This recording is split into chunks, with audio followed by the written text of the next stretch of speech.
penampilan Harvey yang agak angkuh, Yvonne buru-buru menyela, "Tuan Muda Duncan, Tuan Muda York, jangan lakukan ini. Bisakah Anda berhenti berjuang demi saya?" Harvey tersenyum, siap untuk melepaskan masalah itu. Gary, bagaimanapun, menyeringai ketika mendengar kata-kata Yvonne. "Nona Xavier, karena Tuan Muda York berkata bahwa dia bisa melindungimu, dia harus menunjukkannya kepadaku jadi aku akan tahu apakah aku bisa mempercayainya, kan? Bajingan yang berani bertindak sok di depanku akan menyebabkan banyak masalah. Aku mungkin harus membereskan kekacauannya. Dan aku, Gary Duncan, bukan orang yang melakukan itu." Gary yang tersenyum mengerahkan lebih banyak kekuatan saat dia berbicara. Sebelumnya, dia hanya ingin mempermalukan Harvey. Sekarang, dia ingin menghancurkan Harvey sepenuhnya. Dia tidak bisa menahannya. Harvey mendapat banyak perhatian dari dewinya.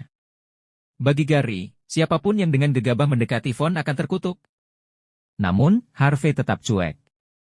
Seolah-olah dia tidak merasakan apa-apa meskipun Gary telah meningkatkan kekuatannya. Gary merasa seolah-olah sedang mengerahkan seluruh kekuatannya pada Spon. Dia tidak mendapat tanggapan dari Harvey. Beberapa influencer yang hendak menertawakan Harvey sedang mengernyit saat ini. Mereka tampak bingung. Senyuman berlebihan mereka sudah siap, tapi mereka tidak punya kesempatan untuk mengejek Harvey. Bukankah itu sia-sia? Mereka bukan satu-satunya yang mengerutkan kening. Bahkan Gary mengerutkan kening secara diam-diam. Dia sudah menghabiskan 70% kekuatannya, tapi Harvey masih bisa menahannya. Hanya bisa dikatakan bahwa Harvey memang memiliki beberapa kemampuan. Tepat ketika Gary hendak meningkatkan kekuatannya, dia mendengar ledakan keras dan pintu kamar ditendang hingga terbuka. Seluruh kerumunan secara otomatis menoleh. Kerutan Gary semakin dalam dan dia mengikuti tatapan mereka. Harvey tidak berniat untuk terus bersaing dengan Gary. Dia mundur dan menatap pendatang baru di pintu. Orang yang menendang pintu dan masuk adalah pria botak dengan wajah penuh bekas luka. Wajah Hazel berubah jelek begitu dia melihatnya. Yang lain tidak tahu siapa dia, tetapi Hazel tahu betul bahwa pria botak ini dulunya adalah Brotop di papan peringkat miliknya. Sebelum MRT Con Online, pria botak itu menggesek ratusan ribu dolar dalam 2 kesempatan hanya untuk mengajak Hazel berkencan. Hazel mungkin tampak sebaliknya, tetapi dia cerdas dan tidak membiarkan pihak lain memanfaatkannya. Dia langsung mengerti pikiran jahat pria itu setelah menerima satu kencan. Dia kemudian langsung memasukkannya ke daftar hitam dan mengabaikannya sejak saat itu. Dia tidak pernah menyangka dia akan datang ke sini hari ini. Nasib membawa mereka satu sama lain untuk pertemuan lain. Di mana sopan santunmu? Apakah kamu tidak tahu bahwa ini adalah kamar kita? Seorang influencer melangkah maju dengan merendahkan, memandang pria botak dengan hidung terangkat tinggi. Pengaruh seperti dia sering dicari oleh antek-antek. Karena itu, mereka merasa seperti bintang-bintang terkenal yang keinginannya akan terhibur kemanapun mereka pergi. Ketika pintu kamar ditendang terbuka, mereka panik. Pria botak itu memandang ke sekeliling ruangan dengan acuh tak acuh. Matanya tertuju pada Hazel dan dia berkata dengan tenang, "Aku di sini untuk mencari Miss Malone. Jadi, sebaiknya jangan bicara omong kosong. Kalau tidak, jangan salahkan aku karena meletakkan tanganku padamu. Miss Malone, terakhir kali kita makan bersama. Kenapa kamu pergi di tengah jalan? Hari ini, aku akan memintamu menemaniku makan enak di kamar sebelah." Bocah botak itu tampak acuh tak acuh ketika dia berbicara. Namun, dia adalah seseorang yang kuat dari jalanan. Nada suaranya membawa sisi pembunuhan yang tak terbantahkan. Para influencer di ruangan itu mulai memahami sesuatu saat ini. Mereka saling bertukar pandang ketakutan satu sama lain, tidak berani berbicara. Jantung Hazel tersentak. Dia tahu betul apa yang akan terjadi jika dia pergi dengan cowok botak ini. Hazel langsung mengerutkan kening dan berkata, "Tuan, saya hampir tidak mengenal Anda. Bahkan jika kita berkenalan, kamu harus membuat janji untuk mengundangku makan malam, bukan? Anda bisa pergi ke asisten saya, Nona Mullins, untuk membuat janji dan biarkan dia memeriksa jadwal saya. Dia mungkin mengatur waktu untuk kita makan bersama dalam beberapa hari. Saya kedatangan tamu terhormat hari ini. Saya harap Anda memahami kesulitan saya. Aku pasti akan mengundangmu untuk makan enak di masa depan." Hazel memasang tampang pengertian. Sebenarnya, dia tahu betul bahwa alasannya hanyalah sebuah kios. Meskipun sial baginya untuk bertemu pria botak ini hari ini, semuanya akan baik-baik saja selama dia bisa meyakinkan pria itu untuk mendengarkannya. Adapun beberapa hari kemudian, bahkan jika dia tidak punya jadwal, dia tidak akan pernah menemaninya. Namun, dia mencibir, "Cewek, apakah menurutmu aku anak berusia 3 tahun? Bagaimana aku bisa dibodohi olehmu? Aku memperingatkanmu. Entah kamu ikut denganku dengan patuh hari ini, atau aku akan mengambil tindakan terhadapmu. Tapi jika dan ketika aku mengambil tindakan, itu bukan hanya kamu. Aku khawatir teman-teman kecilmu juga harus ikut denganku." Setelah dia mengumumkan ini, pria botak itu menunjuk ke semua wanita di dalam ruangan. Saat pandangannya tertuju pada Yvonne, dia tertegun. Dia telah melihat wanita yang bisa menjadi cantik bahkan tanpa riasan, tetapi melihat seseorang yang begitu cantik sedemikian rupa tentu merupakan yang pertama baginya. Wajah cantik Hazel menjadi gelap. Dia membentak, "Tuan, saya berbicara dengan Anda dengan baik karena saya tidak ingin membuat masalah. Apakah kamu pikir aku takut padamu? Aku di sini dengan pengawalku. Percaya atau tidak, aku bisa meminta mereka untuk mengusirmu sekarang juga." Hazel bertepuk tangan saat berbicara. Beberapa pengawal tinggi dan kekar menyerbu keluar, tampak galak dan mengancam. Pengawal, bocah botak melangkah maju saat melihat pria kekar ini. Dia tiba-tiba mengangkat tangannya dan memukul mereka. Memukul, hanya dengan tamparan, salah satu pengawal dikirim terbang keluar. Darah menutupi wajahnya. Pria botak itu menggeram dengan dingin, berpura-pura, bertindak sok, "Pergilah keluar dan tanyakan siapa saudara Leroy." "Sudah kuberitahu, darah kecil. Tidak apa-apa jika yang disebut pengawalmu tidak melawan. Jika mereka berani melawan, aku akan melemparkan mereka ke sungai untuk memberi makan ikan." Wajah Hazel menjadi pucat. Karena semuanya telah mencapai titik ini, dia tidak punya pilihan lain. Dia berkata dengan sungguh-sungguh, "Kakak Leroy, kan? Karena Anda mengenali saya, Anda harus tahu bahwa saya dari manajemen tingkat menengah grup Kaizen. Pendukung grup Kaizen adalah cabang Longman. Justin Walker, wakil pemimpin cabang Longman adalah paman teman saya Stephen Walker. Kamu sebaiknya berpikir dengan hati-hati. Menyinggung aku berarti menyinggung Longman. Bisakah kamu melakukan itu? Wow, cabang Longman? Benar-benar prestise yang luar biasa, betapa jahatnya." Pria botak itu menyeringai. "Miss Malone, aku lupa memberitahumu satu hal. Aku murid luar dari cabang Longman. Saya di sini hari ini karena wakil pemimpin cabang Walker datang ke sini untuk makan bersama kepala Leonard Bray. Saya dikirim ke sini olehnya. Mengancamku menggunakan namanya. Kamu melakukan pekerjaan dengan baik. Apakah kamu membutuhkan aku untuk mengundang lelaki tua itu keluar dan menandatangani untukmu?" Cowok botak, yang dikenal sebagai Brother Leroy, memang murid eksternal Longman. Dia juga preman dari jalanan, namun, ada puluhan ribu murid luar Longman seperti dia. Dengan demikian, dia tidak memenuhi syarat untuk berpartisipasi dalam ring tadi malam. Secara alami, dia tidak mengenal Harvey. Wajah Hazel langsung memucat ketika dia mendengar bahwa lelaki botak itu, Brother Leroy, sebenarnya adalah bawahan Justin Walker. Menggunakan nama orang lain untuk berpura-pura, tapi akhirnya menabrak orang itu? Apakah ada yang lebih memalukan di dunia ini? Terlebih, Justin bahkan tidak mengenalnya. Nama Stephen Walker mungkin tidak berguna bagi Justin. Memikirkan hal ini, kulit Hazel menjadi sangat mengerikan. Sementara itu, suara cuek Justin terdengar dari luar kamar. "Leroy, bukankah aku membiarkanmu mengambil sebotol Riesling dari mobil? Kenapa kamu lambat sekali?" Rupanya, Justin baru saja mengirim saudara Leroy untuk suatu tugas. Setelah menunggu lama dan saudara Leroy masih belum kembali, dia keluar sendiri. Saudara Leroy terkejut. Dia memutar matanya dan buru-buru keluar. Dia kemudian berkata dengan suara rendah, "Wakil pemimpin cabang Walker, saya baru saja bertemu dengan seorang wanita yang menggunakan nama Anda untuk bertindak sok di sini. Saya tidak tahan, jadi." Kelopak mata Hazel berkedut liar setelah mendengar ini. Dia menjadi sedikit takut. Jika Justin masuk dan mengatakan bahwa dia tidak mengenalnya, dia akan sangat malu. Dia melirik Gary, meminta bantuan, berharap bakat terbaik dari negara yang hebat ini dapat membantunya. Melihat tatapan memohon Hazel yang meminta bantuan, Gary memutuskan inilah waktunya untuk pamer ke Yvonne. Dia melangkah maju dan berkata dengan acuh tak acuh, "Jangan panik, Miss Malone. Meskipun aku tidak tahu apa yang ada di antara kamu dan pria ini, siapapun dengan mata tajam dapat melihat bahwa dia mencoba memanfaatkanmu. Aku, 11 pasti membantumu. Pergi saja ke belakang dan minum teh.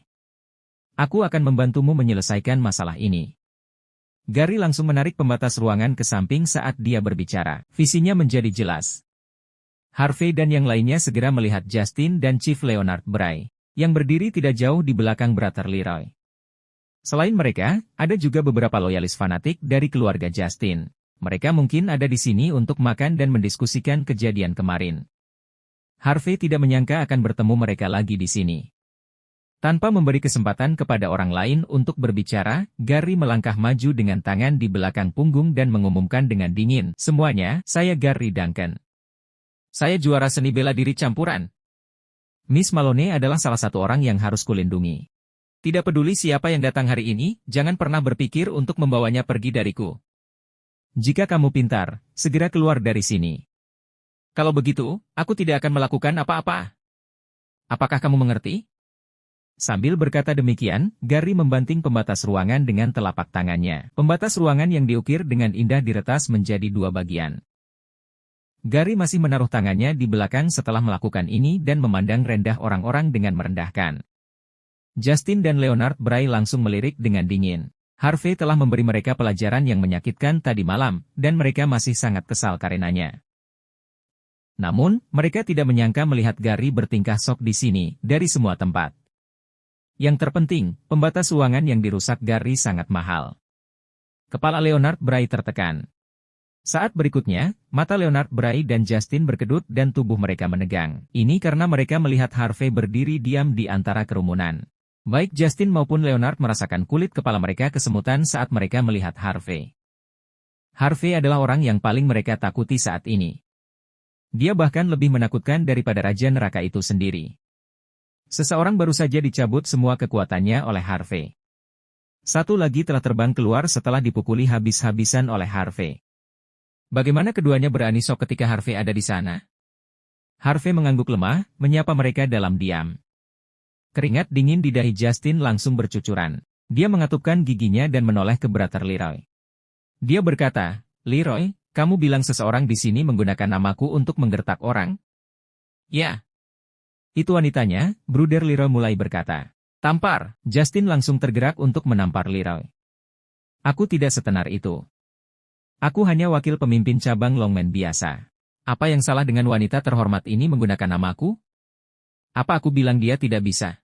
Tapi kamu sepertinya berteriak di sini sepanjang hari. Kenapa? Apa kamu mencoba main-main dengannya? Apakah kamu pantas mendapatkannya?" Justin sendiri bergerak melawan saudara Leroy. Setelah memberikan selusin tamparan kepada saudara Leroy, Justin kemudian menendang saudara Leroy dan menerbangkannya. Dia menyeka keringat dinginnya dan menarik tangannya setelah semua itu. Dia berkata, "Anda Miss Malone, bukan? Ini salahku karena tidak cukup ketat dengannya. Aku jamin hal serupa tidak akan terjadi lagi di masa depan." Dia bertukar pandang dengan Chief Leonard Bray setelah berbicara. Keduanya pergi, malu. Mau bagaimana lagi? Harvey ada di sini. Dan mereka tidak bisa berbuat apa-apa untuk membalasnya. Selain itu, Harvey menyembunyikan identitasnya dengan mempertahankan profil rendah. Justin dan Leonard tidak sebodoh itu untuk mengungkap identitas Harvey. Melihat Justin dan Chief Leonard Bray melarikan diri, bibir Gary membentuk seringai sarkastik. Bagaimana orang seperti itu bisa menjadi wakil pemimpin cabang Longman? Sepertinya aku terlalu melebih-lebihkan Longman sebelumnya.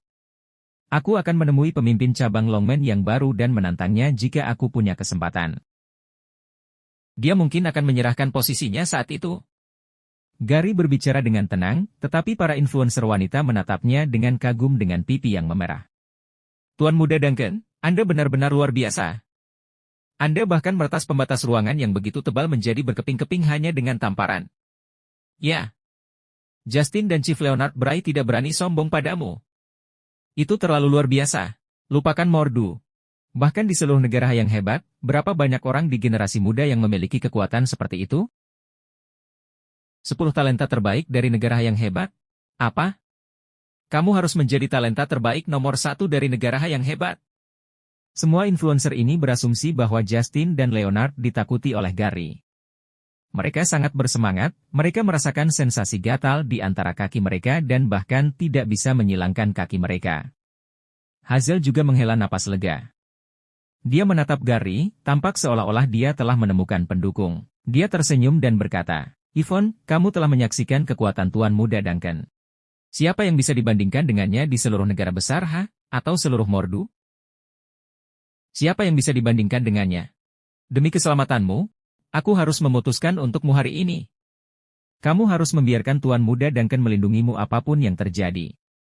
Hanya dengan cara ini kamu akan aman. Kamu tidak diizinkan untuk menolak. Jika kamu menolak, maka kita bukan teman lagi. Hazel bertekad.